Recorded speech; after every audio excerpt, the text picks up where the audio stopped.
Despite the calls asking those in opposition to come together to form a unified front, still there are fights inside the united opposition.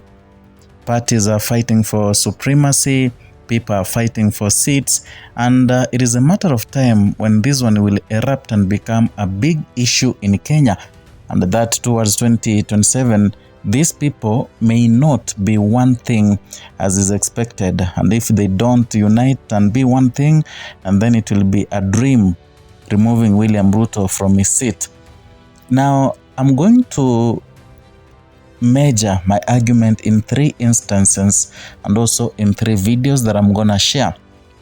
I'll start with what happened in London after Rigathi Gachagua toured there and the Nyandarua Senator John Medhu stood to speak. We understand that whatever John Medhu speaks is what that Rigathi Gachagua wants. And the way he was speaking while Rigathi Gachagua was laughing, it told me, and I was informed that this is what Rigathi Gachagua equally wants. You know, there are chances that Rigathi Gachagua may be cleared to vie any seat come 2027. And that will be done deliberately by William Ruto, who will influence the judiciary to make sure that his former deputy president, Rigathi Gachagua, is cleared to vie for any office in Kenya, such that he brings problems in opposition, because they know that Rigathi Gachagua is one person who will not allow any other person to vie for president, yet he is among the opposition principals, he is the one with the highest number of votes, especially from Mount Kenya. Now, Medhu stood and said that Rigathi Gachagua is the main engine in opposition. So by that he meant that in opposition there is no one who can mount a serious campaign against William Ruto except Rigathi Gachagua. I actually know, and I want you to measure, and I don't want to badmouth the other people that we are with. I support all of them. When Rigathi Gachagua is with you in the UK, things will be very quiet there. That's why we have to release him in at least 1 week. We can give you for 1 week, not more than a week, because the rest of us will be remaining in Nairobi. We wait for Rigathi Gachagua to come and help us gurumisha hiyo gari ya opposition. So, msiweke engine yetu ya opposition hapa, mtuachie body huko Nairobi. So, mtupatie engine yetu turudi naye.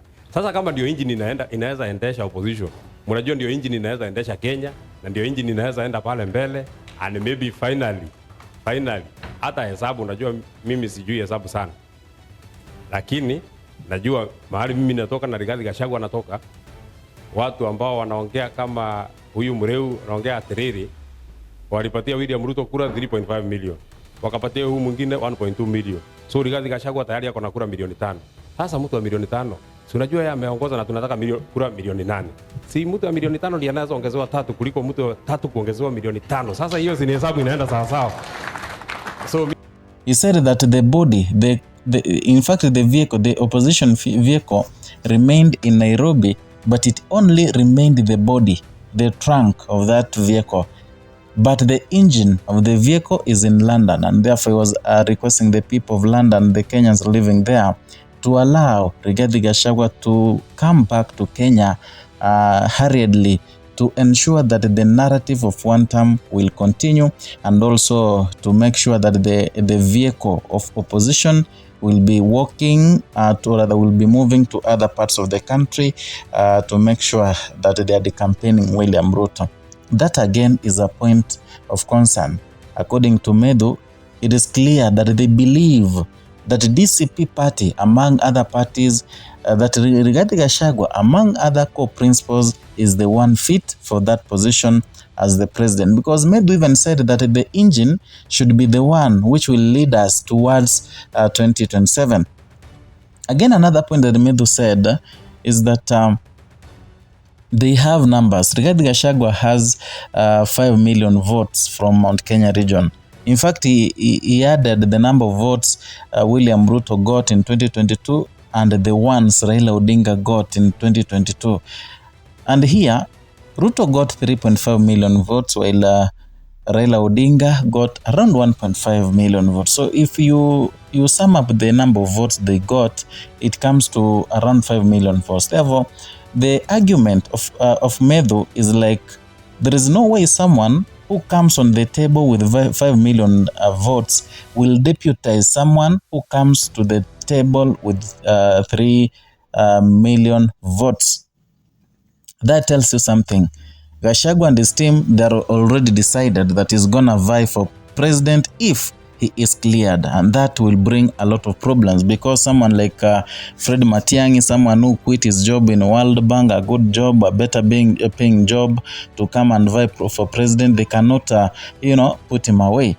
Another thing, we have Kalonzo Musyoka. He has been vying, he has been the running mate of Raila Odinga for so many years. The same round is the last tab, and he may not allow that to happen.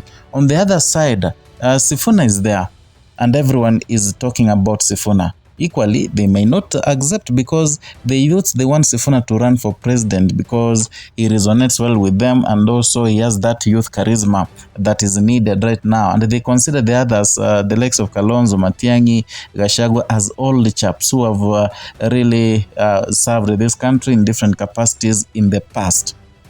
So that is what Medhu feels, and if Medhu says something, know that Rigathi Gachagua has said. And when he was saying that, I saw Rigathi Gachagua smiling and laughing. That tells you something, that Medhu actually had said what they had agreed. Number two, I have seen the member of parliament Saboti constituency, Caleb Amisi, who is equally the founder of Linda Mwananchi. He was saying that when they started this Linda Mwananchi and Sisi Sifuna, they never wanted to back Gachagua to become president, neither did they want to back up Kalonzo Musyoka to become the president of Kenya, because Sifuna has all it needs. He has the balls, and he is ready to become the president. Therefore, he asked the alternative government to help Sifuna become the president. So according to Saboti, member of parliament, Caleb Amisi, that is all they wanted by saying that they needed a united opposition. They come together and support what Edwin Sifuna believes in. He believes in a good Kenya, and also believes that he will become the president of Kenya 2027. The people are tired. People are tired with William Ruto. If we do not have new people players in the game, we are also going to have voter apathy. Tumeona wengine wakisema kwamba Linda Mwananchi ijiunge na United Opposition. I want to say here categorically, as the founder of Linda Mwananchi, the reason why we put Sisi Sifuna was not for Gachagua to become president. Sure. Was not for Kalonzo to become president. Sure. Kama ingekuwa ni hivyo, tungekuwa tumesema kitambo Sisi ni Kalonzo. Tungekuwa tumesema kitambo Sisi ni Gachagua. We want them to help us commit to the duty of our generation. Our generation, they want a new person. They don't want the old people. Yeah. And that's why we are saying Linda Mwananchi presidential candidate is none other than Edwin Sifuna. Sawa? Na tunaambia Sifuna usikue na uoga. Waluya hawajajulikana kuwa waoga. Sawa? Sisi tumekuweka mbele, tunataka united opposition iunge Sifuna mkono, and not the other way around. Kama Sifuna ayu.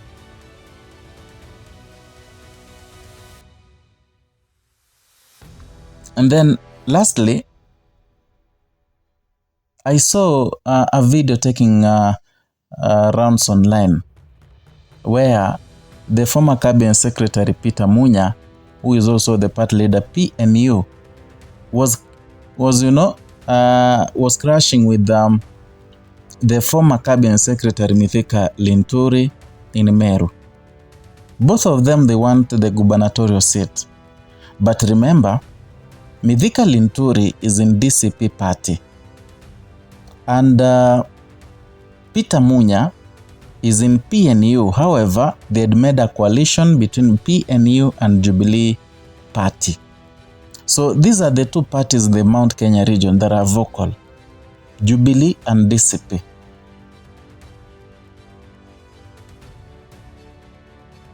Naona tuko na bwana Linturi hapa. Mheshimiwa, sasa simama uonekane. Unataka kuongea?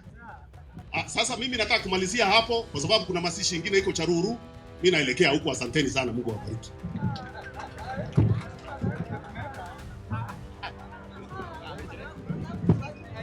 Haya, asanti. Nataka sasa niweze kuenda. Tutulie tafadhali. Mimi kwa vile mambo unaona yote ni mabaya. If these two are not seeing each other in the eye, that means there are fighting for the position between DCP and Jubilee. And the party leaders of those parties, we have Fred Matiang'i and Rigathi Gachagua of DCP, and they've been working together, holding campaigns together. So how will this one be? Because the two hawaelewani. That is why I'm telling you that it's very difficult to bring the opposition team together. We have, unajua politics ni about interest. Kila mtu akona interest yake. So it's gonna prove so difficult for them to, be united as they want ahead of 2027. And I'm very sure this is what William Ruto is waiting. Because the moment they dissociate, it will be a walkover by William Ruto. And I don't know how they are gonna share these positions. I don't know how they're gonna come up with one presidential candidate that everyone will be satisfied to rally behind. It's gonna be so tough. I don't know what you think, but you can write your comment down there in the comment section. We shall talk, we shall discuss. And equally, if you're new here, consider subscribing, liking, and sharing our content. Hit the notification bell so that you can be receiving notifications each and every time we bring you a new content.